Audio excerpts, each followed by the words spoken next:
सध्या एकीकडे विधान परिषदेच्या निवडणुकीची लगबग सुरू आहे. घोडेबाजार होऊ नये म्हणून नगरसेवकांना वेगवेगळ्या अज्ञात स्थळी हलवलं जाते. मतफुटीच्या चर्चा सुरू आहेत. मग मात्र दुसरीकडे पक्षांतर्गत बदलाच्या हालचालींना वेग आलाय. कारण नुकताच देवगिरीवर मध्यरात्री राष्ट्रवादी काँग्रेस अजित पवार गटाची बैठक पार पडली. या बैठकीत संघटनेतील अनेक बदलांवर चर्चा झाली. काही नवीन नियुक्त्या होणार आहेत, काही पदाधिकाऱ्यांच्या जबाबदाऱ्या बदलणार आहेत आणि गेल्या अनेक दिवसांपासून रिक्त असलेल्या राष्ट्रवादी महिला प्रदेशाध्यक्ष पदावरही लवकरच निर्णय होण्याची शक्यता वर्तवली जाते. महिला प्रदेशाध्यक्ष पदासाठी सना मलिक, सरोज हिरे, रुपाली ठोंबरे यांची नावं सर्वात पहिल्यांदा चर्चेत होती. मात्र आता अचानकच वैशाली नागवडे यांचं नाव जोरदार चर्चेत आले. अनेक वर्षापासून राष्ट्रवादीसोबत राहिलेल्या वैशाली नागवडे यांच्याकडे पक्ष नेतृत्व गांभीर्याने पाहत असल्याचं बोललं जाते. त्यामुळे अचानक त्यांचं नाव पुढे का आलं? कोण आहेत वैशाली नागवडे? त्यांना खरंच महिला प्रदेशाध्यक्ष पदाची जबाबदारी मिळणार आहे का? 2022 मध्ये त्यांच्याशी संबंधित जे मारहाणीचं प्रकरण चर्चेत आलं होतं ते नेमकं काय होतं? चला या सगळ्याबद्दलच या व्हिडिओच्या माध्यमातून बोलूयात. नमस्कार, मी संजना कट्टुकटमध्ये आपलं स्वागत. आता बघा, राष्ट्रवादी काँग्रेसच्या महिला प्रदेशाध्यक्ष आणि राज्य महिला आयोगाच्या अध्यक्ष असणाऱ्या रुपाली चाकणकर यांचं नाव नाशिकमधील अशोक खरात प्रकरणात समोर आलं. त्यानंतर विरोधकांनी मोठ्या प्रमाणात टीका केली.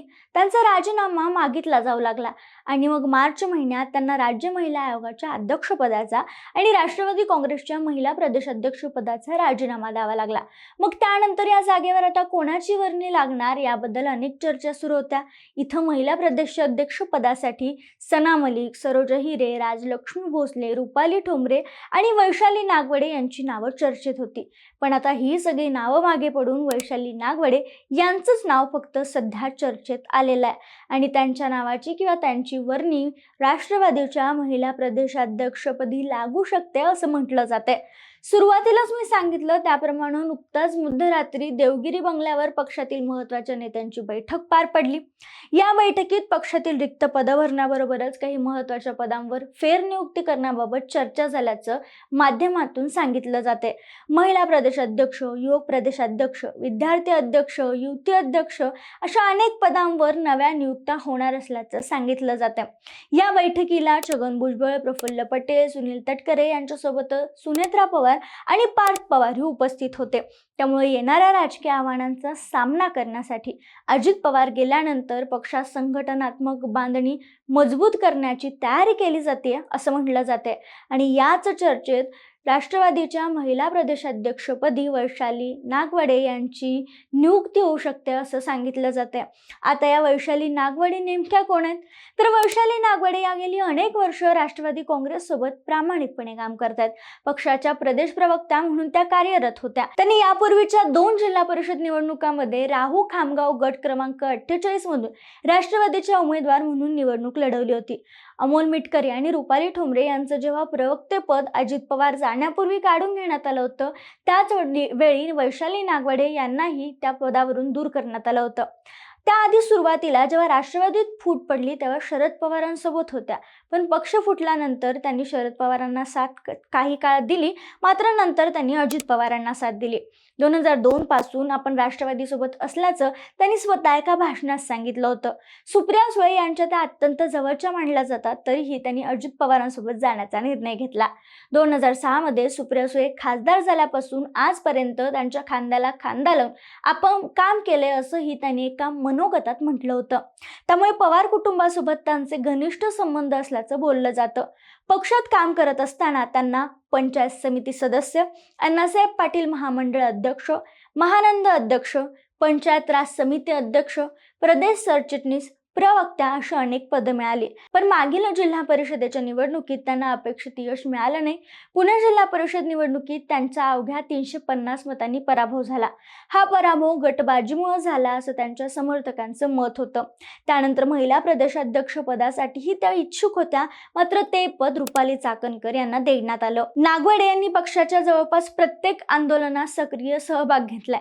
रास्ता रोको असो, महिलांचे प्रश्न असो, आशा वर्कर, अंगणवाडी सेविका किंवा बचत गटांच्या समस्या असो, या सगळ्या शरद पवार गटात असताना त्या कायम आघाडीवर राहिल्यात.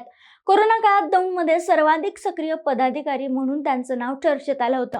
2020 मध्ये ग्रामीण भागातील पक्षनिष्ठ महिला चेहरा म्हणून आपल्याला विधान परिषदेची उमेदवारी मिळावी अशी त्यांनी इच्छा व्यक्त केली होती, पण त्यांना संधी मिळाली नाही.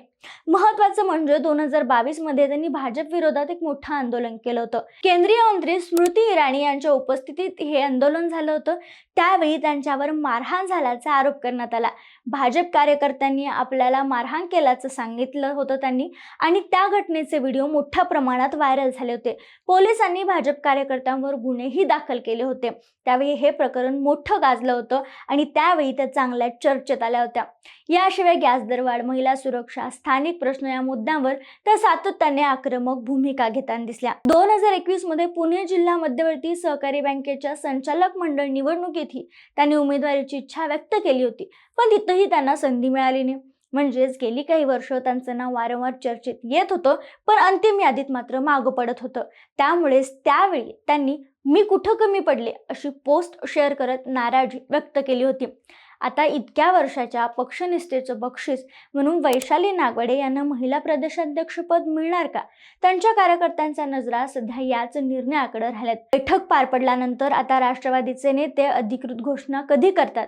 त्या घोषणेमध्ये राष्ट्रवादीच्या महिला प्रदेशाध्यक्ष म्हणून वैशाली नागवडे यांचं नाव असेल का, की पुन्हा एकदा त्यांना डावललं जाईल? जर त्यांना संधी दिली तर ज्यांचं नाव चर्चेत आहे त्यांच्या नाराजीचं काय? हे सगळं पाहणं महत्त्वाचं ठरणार आहे.